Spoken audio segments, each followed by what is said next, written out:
Thank you, sir. I'd like to welcome everyone to our council meeting tonight. We are going to start with the invocation, which will be followed by the Pledge of Allegiance. If you would, please bow your heads. Heavenly Father, we thank you for this day and all the blessings you have given us. We thank you for the opportunity to serve the citizens of Elkins. We ask that you help us to keep our open minds, civil tongues, and warm hearts as we work to grow our community. We also ask that you watch over and guide our country's leaders. In Jesus' name I pray, amen. Amen. Pledge allegiance to the flag of the United States of America and to the republic for which it stands, one nation, under God, indivisible, with liberty and justice for all.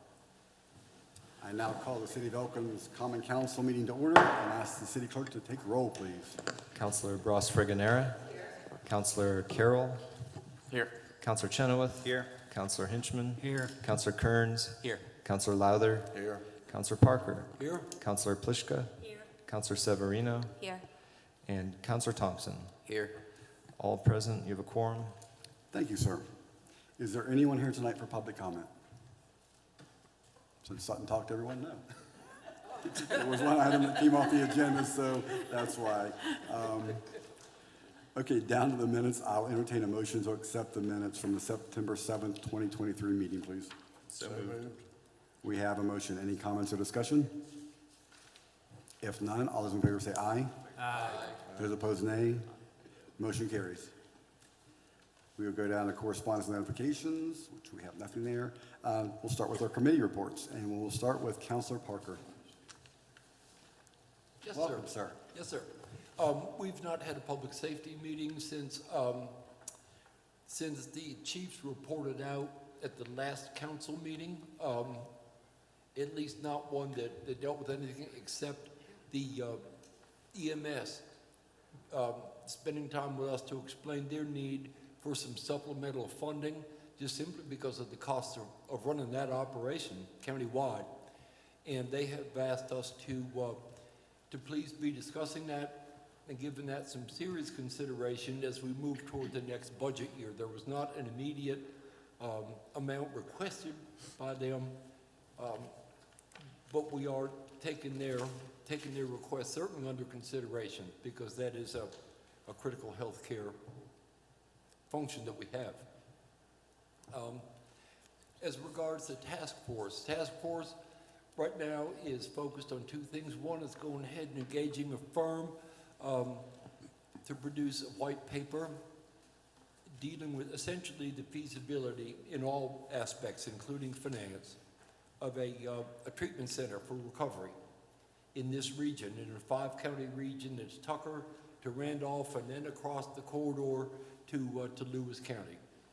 And as best we understand the mind of the group, the 5-county group, following a Zoom this week, they're all on board and we're ready to rock and roll with that. So we'll keep you apprised on that. As soon as this company has been engaged, Ascension Recovery Services, very experienced and very well thought of, we will let you all know. Secondly, as you know, it's been a high priority for probably a year and a half, possibly even longer, to get in this community a sober living home specifically for women. We have looked and looked and looked, and finally we may, I keep my fingers crossed, we may have found a property. We are in the process of discussing a purchase agreement with the owner of that property. The city would not be, I want to stress this, the city would not be the owner of this property. Thank you for clarifying that, sir. Yes, thank you, sir. The owner of this property would be, and this week there have been numerous prior discussions, the Woodlands Development Group. They would serve as the legal owner of the property. It would be operated by West Virginia Sober Living out of Morgantown, an organization headed by a man named John Dower, again, very well thought of around the state, with an excellent track record in these kind of facilities. We have met with him and his team. They've come down to meet with the task force. We now need to see about how funding for this payment for this might be structured. But in no event, I want to stress, would the city be the owner or the operator of this facility? But it would certainly be one in which we have a strong sense of investment because of its value to our region. We're looking at a facility that would have, we believe, 8 beds is going to be sufficient for now. And in our conversations about feasibility with regard to a sober living home, we have been told by the people who operate them that 8 beds is about the minimum that you can do and really have it be sustainable. And sustainability certainly is an issue for that.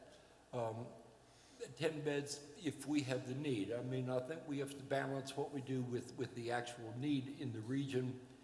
And so we're feeling fairly satisfied with this property we're looking at. And I'll certainly keep you all posted. Thank you.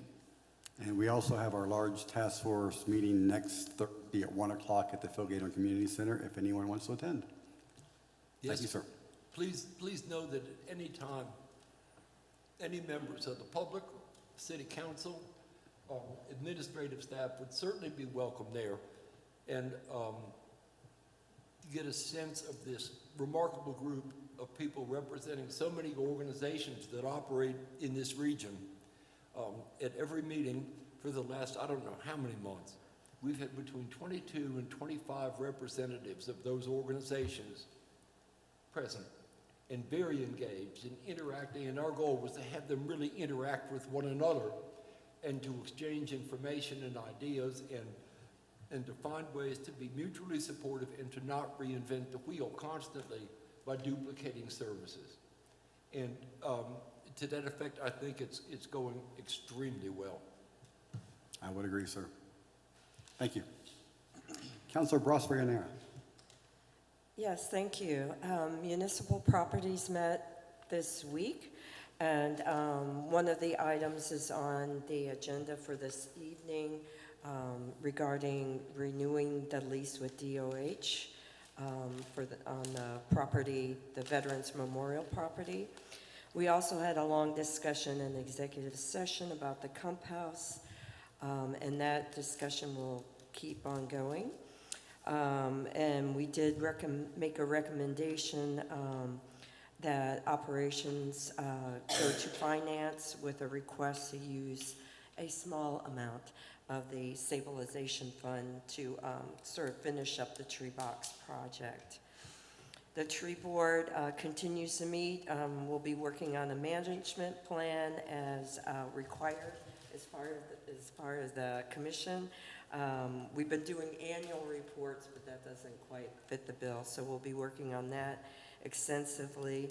And then the Historic Landmarks Commission is finishing up work on the Maplehurst Cemetery application to become part of the National Register of Historic Places, and that looks like that's going to happen, and also expanding the contributing buildings, which are part of the D&E National Historic District. So those are really coming close to fruition. We may have an analysis of the Darden House property. Both municipal properties and historic landmarks are working on that. We may have a draft analysis from Woodlands by the next meeting in October for municipal properties. And that's it for me. Thank you. Oh, Maplewood, I'm sorry, not Maplehurst. Maplewood Cemetery. Thank you. Sorry, thank you. Councilor Pliszka. No report. Thank you. Councilor Hinchman. Yes, sir. Finance met with Public Safety in the same meeting that Chairman Parker spoke on, so that was it, sir. Thank you, sir. Councilor Chenoweth. Personnel hasn't met since our last regularly scheduled meeting, so I don't have a report. Our next meeting will be second Thursday in October at noon. Thank you. Councilor Kearns. No report. Thank you, sir. Councilor Severino. No report. Thank you. Councilor Lowther. Rules and Ordinances met on Monday, and we discussed in light of Davis Avenue street closure couple months ago, there was an idea to use the street closure for event permit. We reviewed that, and after looking at the building permit, there was nothing in the building permit that you had to check mark for aerial work, crane, man lift, telehandler. So the building permit will now be revamped to trigger the code enforcement officer to ask if there's going to be a crane necessary, street closure necessary. We will review, or we'll go over Resolution 1689 later on in the agenda. And then Parks met last evening, and we are waiting on bids to come in. We will use the $50,000 that was left over from the DOH Trail Fund and additional Parks Fund to pave Glendale and Riverbend Walk Pass. Oh, so Pay- similar pay to the city what? park? Really? We're waiting for the final bids to come in. Once that's all in, then the bid will be selected and the contract will be awarded to the. So similar to what you've done in the city park then? Huh? Similar to what you've done in the city park? Yeah. Fantastic. Yeah. Both walkways, Glendale and Riverbend, will be paved. Thank you. Yep. And hopefully it'll be done before the asphalt plants close for the winter. True. So, and that's all I have. Thank you, sir. Counselor Carroll. Planning Commission met last week. We discussed the strategic plan and then zoning on North 12th Street, and those conversations are ongoing. Thank you. Counselor Thompson. No report. Thank you, sir. Okay, down to staff reports. We have our chief wastewater operator, Whitney Himes, please. With a new haircut, so I didn't recognize her. All right. Trying to hide from me. Well, firstly, I wanted to update the council on the agreement that was signed and approved at the sanitary board meeting on Monday. We approved to proceed with the planning on the Phase 3 project with Burgess and Nyepel. This agreement details the preliminary report. So the preliminary engineering report will be completed. It will be taken to the IJDC in November at the earliest, the latest at December, to see what our funding eligibility is. The scope of the project will be the Stewart Avenue watershed area. The reason that area was chosen was from past flow data. The work in there will help us eliminate CSOs, or combined sewer overflows, and potential issues with the other lift stations and collection system damage in the city. The reason that we are proceeding with the Phase 3 project pretty quickly after the Phase 2 is because the city is still under the consent decree with the EPA and with our long-term control plan, which requires we to actively meet water quality standards. So long-term control plan is a 10-year plan with projects that keep us actively involved and in the process of trying to get our water quality standards met. So that's why we're jumping and trying to get this done.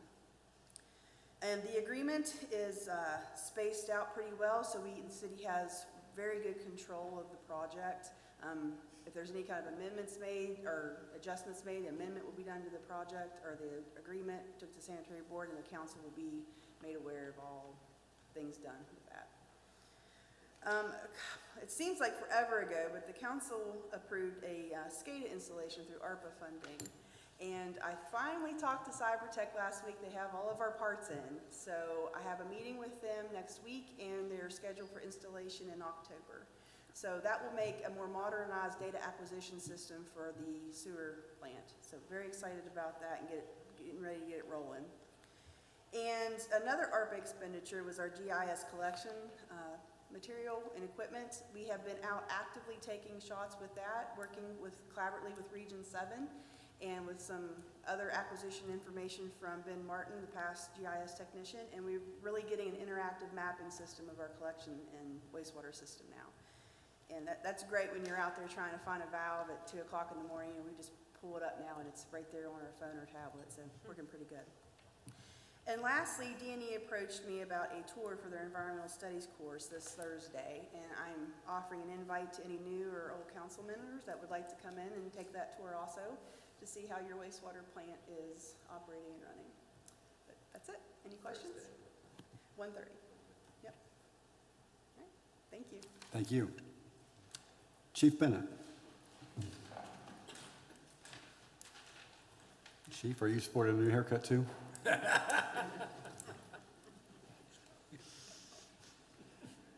Good evening. First off, escapee Denver Bennett is in custody. As of just a little bit ago, he was located in a camper in Upshur County, taken into custody without incident. For the past few weeks, we've started preparing for the Forest Festival. I think we're in good shape for that right now. I think anything that we found deficiencies in last year, we've addressed with members of the festival and other agencies and gotten those things smoothed out. So we're planning on having a good, smooth festival this year. Our burn grant for the cameras, we have gotten the people designated to manage that grant, and it's been accepted by the mayor. So that's the first major hurdle in us being able to start drawing down funds for that camera program. We have 2 vehicles down that are going to be down for a while. They have a recall on an axle bolt, and the dealer doesn't have the tool and isn't expecting it until the beginning of December. So we'll make do with what we've got. Our incentive and recruiting program is working. We are about to 90-day temporary hire a certified officer. We'll have him starting the week of the Forest Festival. So that'll be the first one to take us up on our offer. So. Trial by fire. Yep, yeah, great week to start, huh? So very happy about that. As far as applications, we haven't set our test date yet, and I think last count we already had 11 applications submitted. So I think that's very good. It's more than we've had in a while, and we haven't even released the test date. So very happy about that. That's all I have to report unless anybody has any questions. Thank you, Chief. Mr. Kissinger.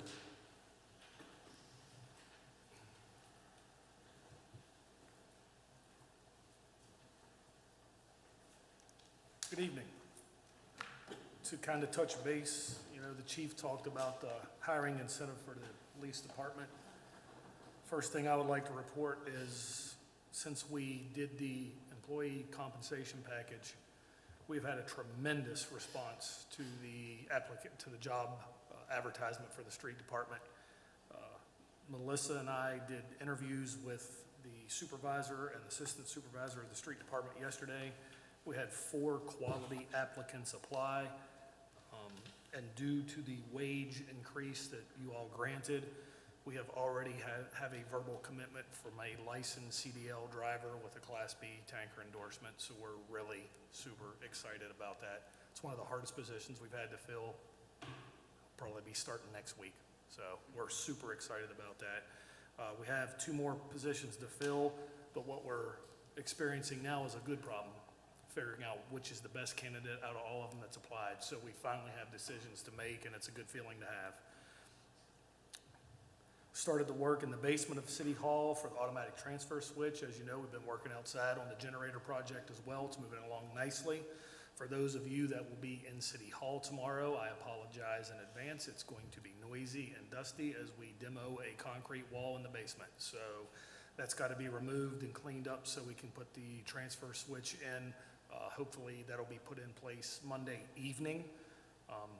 They do have to take some handrails out on the steps in the back stairwell. They will put temporary handrails in for safety, and then once the ATS is lowered down into the basement, they will replace the handrails back into operating condition. So a little inconvenient, but please bear with us. Progress is a good thing. We met today with the Forest Festival directors. It was a good meeting. Trial by fire for me as well, I guess. This will be my first one, so I talked to the supervisors involved and pretty much told them, you guys have done this before, so you don't need to hear anything from me. Just keep doing a good job. So that's hopefully that's exactly what will happen. In closing, I'll give you the code enforcement officials report for numbers September 7th through September 21st. We've sent out 5 warning letters, registered another property as a vacant structure. She has been extremely busy contacting DEP and all the companies involved with the demolitions. It seems like every day there's something new that comes up that they need or that we need to report on. She's been doing a tremendous job. We did do a virtual meeting not too long ago with John King of West Virginia DEP. He spoke very highly of the city of Elkins and very highly of how we handled the process. So we continue to move forward on that. And I'll close with the remark that people are definitely investing in the city of Elkins. We've issued 14 building permits for a total of over $1 million worth of work getting ready to be done inside city limits. So we're excited about that. With that, I'll take any questions if anybody has any. Thank you, Mike. Thank you. Ms. Judy?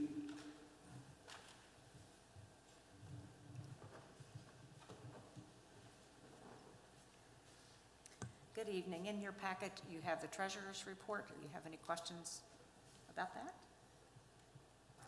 All right. Next week, at the end of next week, we'll be sending out our third quarter B&O forms. They will be due the end of October, October 31st. They will be due, plus any of those that are past due. So we hope people will get those in.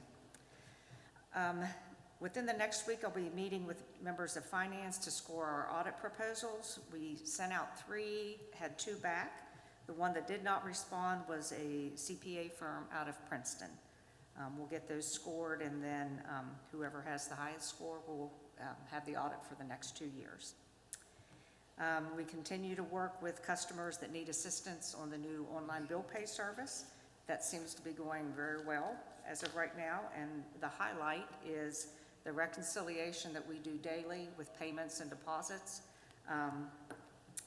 is saving a lot of time for the AP clerk in the treasurer's office. What usually takes an hour and a half to 2 hours is just taking about a half hour now. So she and I are both extremely excited about that. But that's all I have, if anybody has any questions. All right, thank you. Thank you, Tracy. Chief Himes?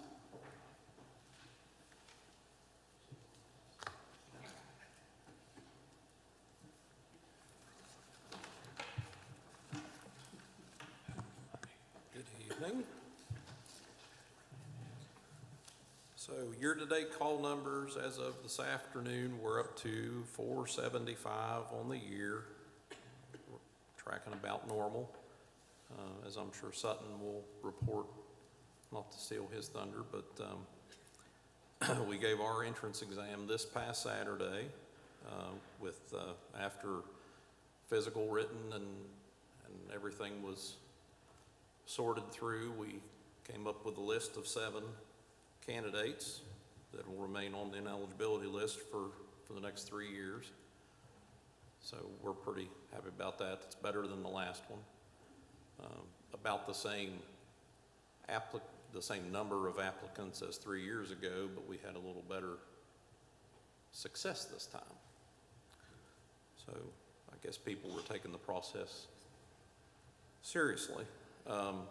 Tuesday evening, we had Mon Power came to the fire station, and there was about 28 firefighters there between us and the Beverly Fire Department with a electrical safety trailer.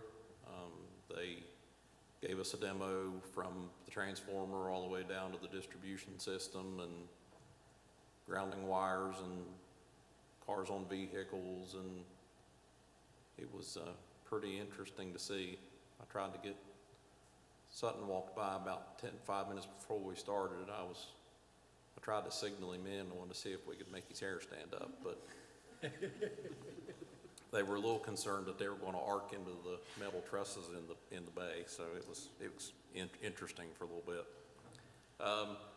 New engine, I haven't got any new photos yet. I do know that the body is out of paint, so most everything else is probably at a standstill. I know the chassis has the few things that were left to be done on the chassis have been completed, so the body should be hopefully out of paint, if not tomorrow, sometime next week, so we're getting closer. That's all I have, unless anybody has any questions. Thank you, Chief. Thank you. Mr. Stokes? Thank you, Mayor. Nothing much to add about the Forest Festival meeting today. Looks like a good festival, smooth process set up. Jeremy was in the meeting, got a chance to plan some communications efforts and collaboration with their staff. Couple things related to kind of some of my collateral duties. as Councilor Carroll mentioned, the Planning Commission is going to started to work in earnest on the comprehensive plan at the next meeting. I believe that's October 12th. And in the meantime, they're working on a homework assignment where they're supposed to collect photographs of assets in the community, things that seem to be working well, and then challenges that remain that would be something to address in the comprehensive plan. Certainly, if anyone else here has any ideas about anything like that, you could shoot pictures to me, or just kind of share your ideas by email. Maybe someone could grab those. We're also trying to think of stakeholder organizations to interview as part of the process. There's a big list generated from last time. If anyone's curious, I could share it. A lot of the obvious choices are on there, but in particular, organizations or initiatives or possibly businesses that weren't in existence 10 years ago might be good ones to put forward. It occurs to me, one example might be the Interact Children's Museum, that kind of thing that's cropped up more recently. But anyway, WVU Land Use Law Clinic staff will be present at that meeting to begin advising the commission. And that's, as you may recall, they help with everything so far.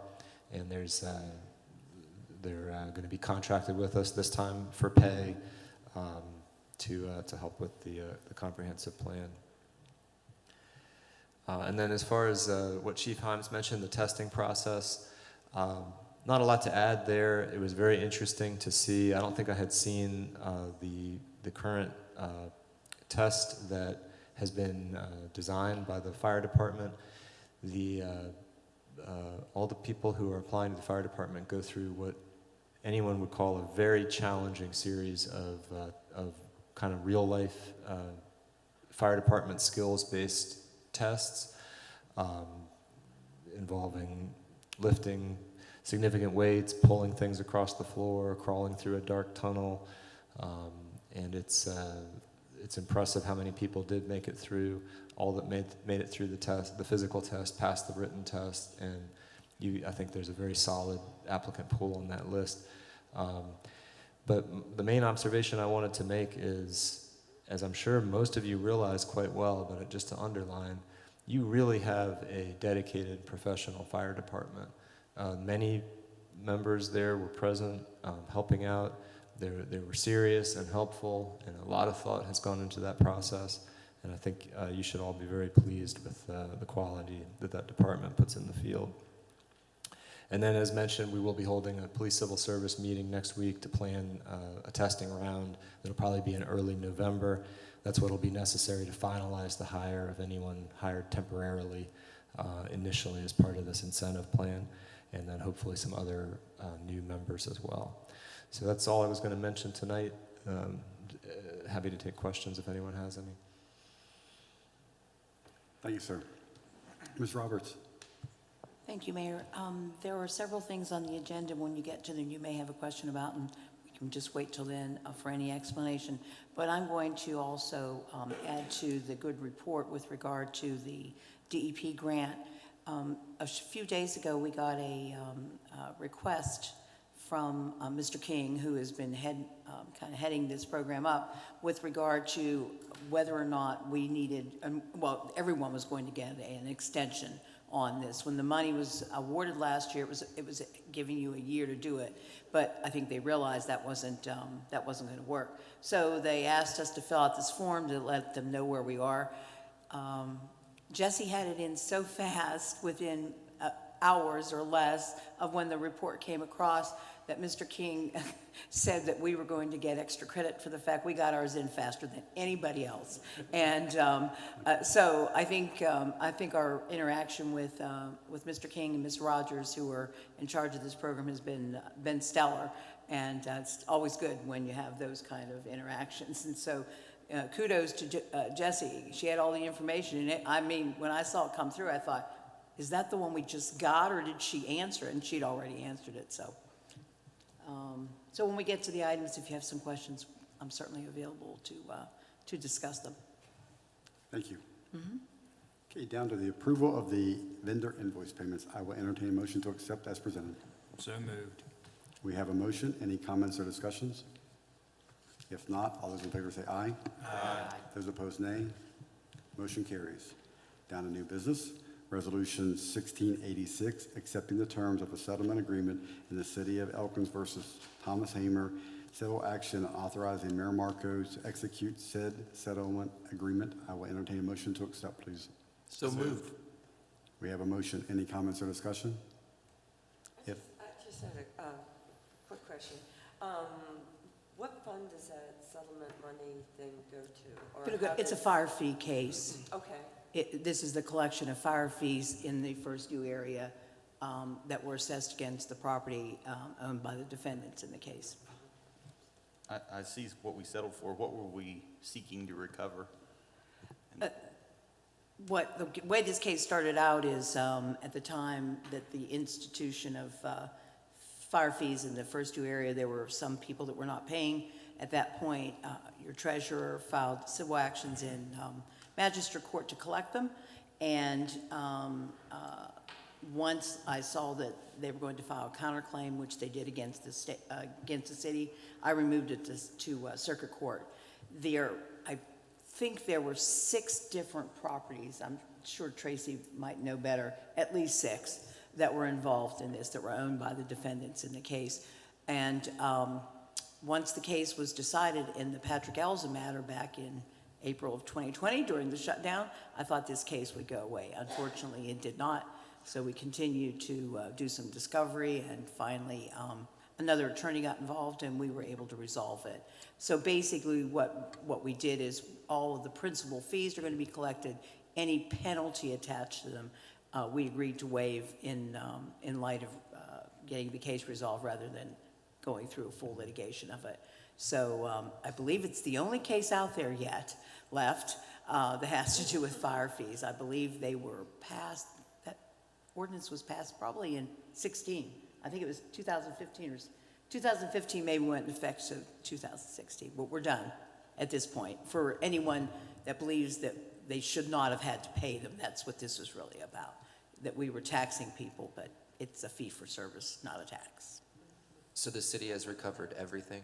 $57,450, Just not the delinquency. which is the actual fee per all the quarters that have gone on up till the last quarter of this year. The last quarter, because the First Due area is assessed quarterly. Unlike people that live in the city, you get a bill monthly. So this covers up through whatever would have been through August of this year.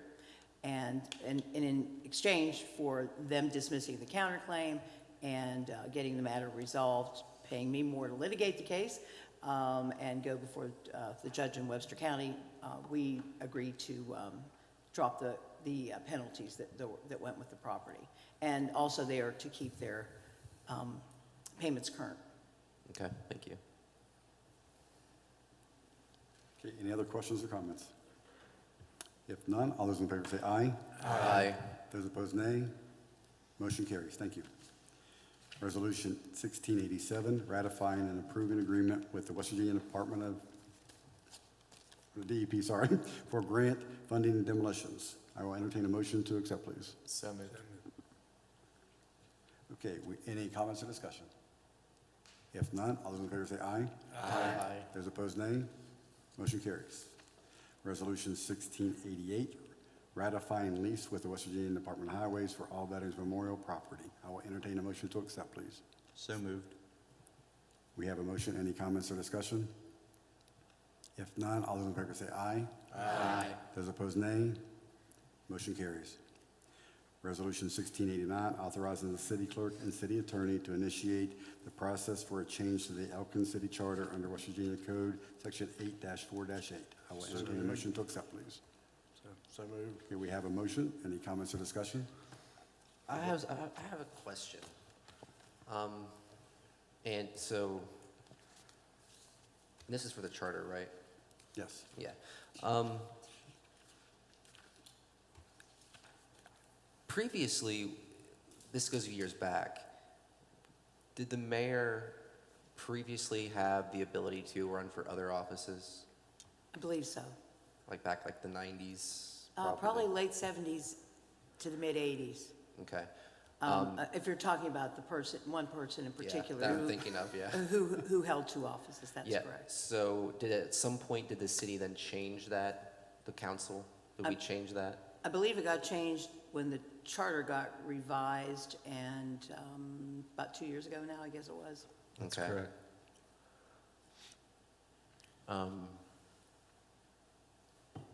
And is this just setting into motion the process to allow that change to the charter? Correct. Right. That's correct. It has to be done by an ordinance, and there's a public hearing required, and there's time frames for all of that. So it would require a reading of an ordinance twice, just like any ordinance. However, you have to have this public hearing, and it has to be you have to publish the notice of it 30 days before it's taken up. And so Sutton and I have looked at a timeline on all of this so that we can get it before council and get the two readings of it.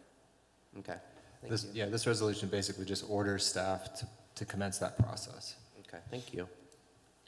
And if anyone didn't see it, there's a timeline in the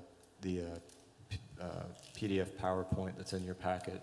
On the last page of that blue background, there's a timeline laid out there. I just had a reason as to why this is being considered. If it was the case and then we changed it, why are we thinking about bringing it back?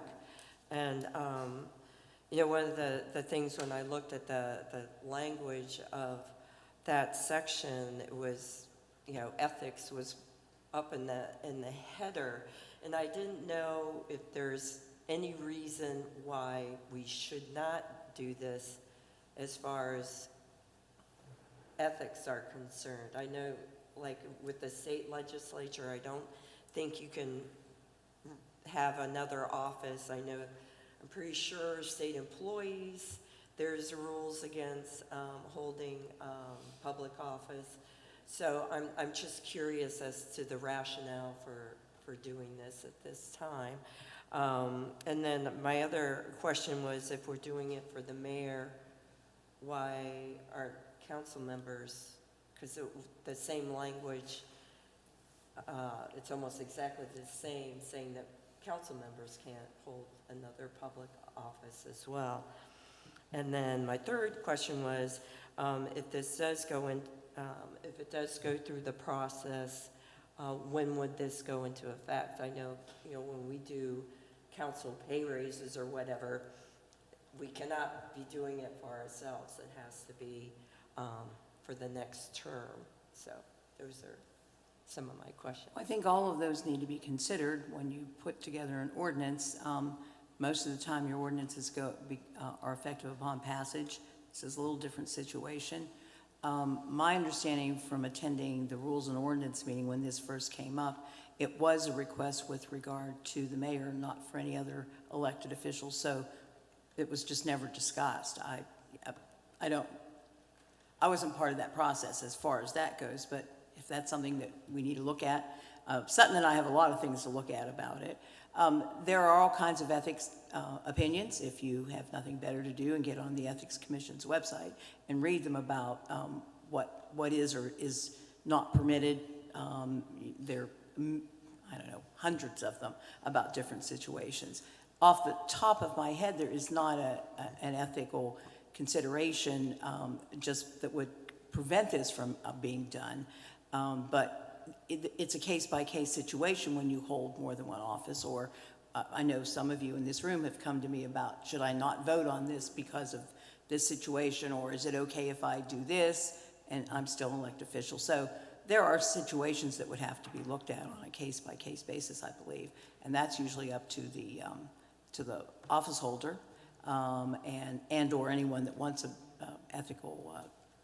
ethics committee, to make a decision on it, which they will do if you request it. I'm sorry, Nancy, what was your other question? Okay, the council, I think you got that. Okay.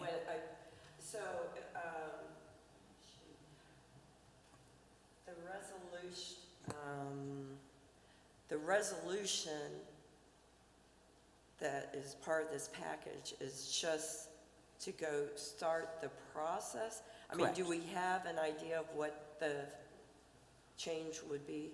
Well, I mean- there's, as Sutton said, I believe did you put that, I didn't look the whole way through packet. But there's a timeline that's already been kind of sketched out. Is that what you're wondering? No, the exact language, is the exact language of the amendment? I To haven't the I haven't charter. prepared any ordinance. Okay, okay. I haven't gotten to that point yet. First of all, you need to give us authority to move forward to do it. Okay, So at some point, in order to get it moving, you have to do this, and then Okay. the ordinance would have to be drafted. okay. So if there's a point that we're not in love with that ordinance itself, then, It'll be like It any won't other go. ordinance that comes before council. okay, You Gotcha. can vote if you make a substantive change. You can't, right, you know how that works about the two readings. right. But without something actually to look at, it would be hard to Yeah, know yeah, at this yeah, yeah. point. Exactly. All this does is authorize process. Sutton and me to move forward on looking at how this would be done.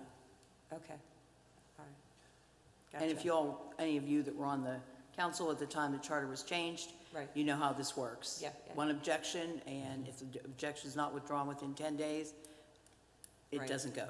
Exactly. Understood, thank you. Uh-huh. So just to make sure I understand, before we amended the charter 2 years ago, the mayor could hold multiple offices. Then the charter was amended to say the mayor can't hold more than one office. That's what Is that I've correct? pieced together. I mean, I don't want to rely on my memory, but that appears to be the case. Okay. Just one point of discussion from the Rules and Ordinance meeting that might be pertinent to know, that was sort of my question on logistics. So there are other similar sized cities that were, I think, believe permissible in state code to do this. There's nothing like in the way. It's really, I think, up to our taste of whether this is something. And I think the other consideration too is, and I think Mr. Roberts said something along these lines, but you've got a part-time mayor and a part-time legislature. So at one level, if that person, I think, individually feels like they have the capacity for those roles, then it sort of tracks out, and it's not highly unusual.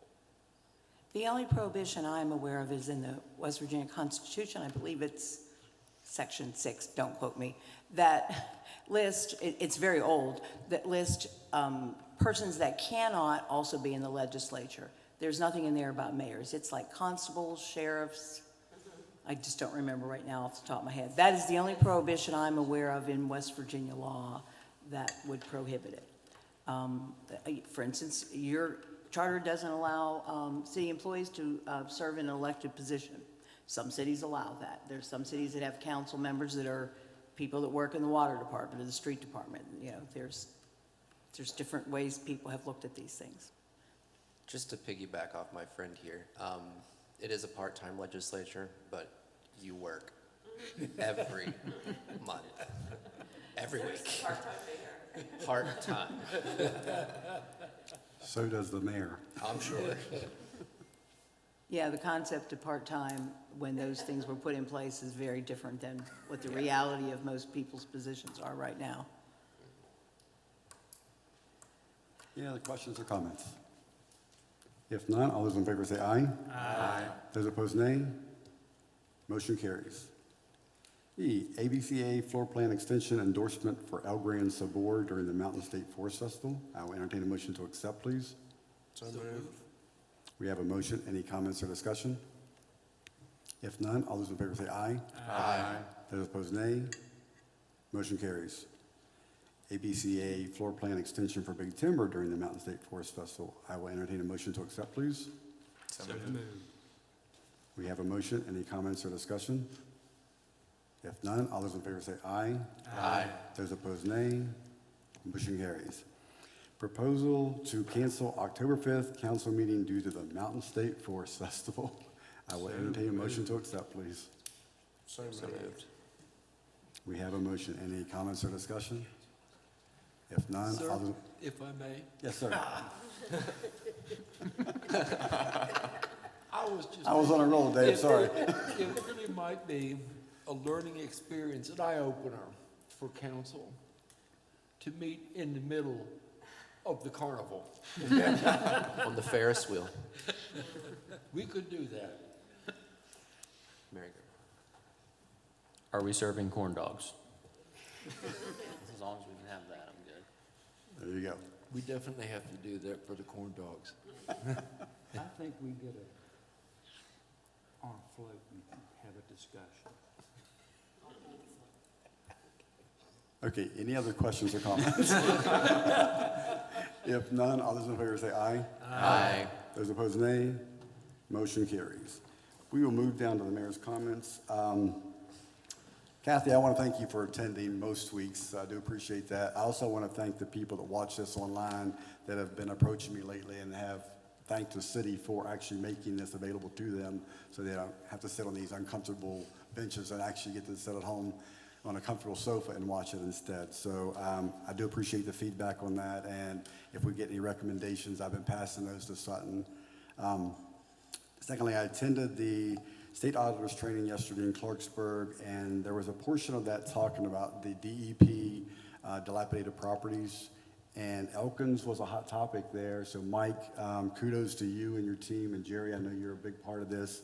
The fact that you've got your matrix in order and do everything by the book to make sure that we have the legal authority to do what we're doing right now. But no, State Auditor J.B. McCuskey likes to use us as a model city in these instances, so thank you and your team, and Jesse. I mean, it's been a fantastic team effort there. So once again, you guys are knocking it out of the park. You really are. In case you haven't heard, the Mountain State Forest Festival is coming up in 9 days. One thing I would like to encourage, bless you, I always end up going through the parade. I would like to invite council to go through the parade with me. I mean, I'd like for the public to know who their council members are. So I don't know, if somebody told me this happened previously, like years ago, I would love to have you guys go through with me, to be honest. So think about it, get back to me. I want the public to know who they are electing and get you guys out there. So just a thought. What division are you in? The first. Just curious. Usually up front. So I never keep up with my police car because I talk to too many people, but you know, Travis just kind of leaves me behind. It's all right, so it's all good. Just don't put us near those darn muzzle loaders. Exactly. You know how they are, right?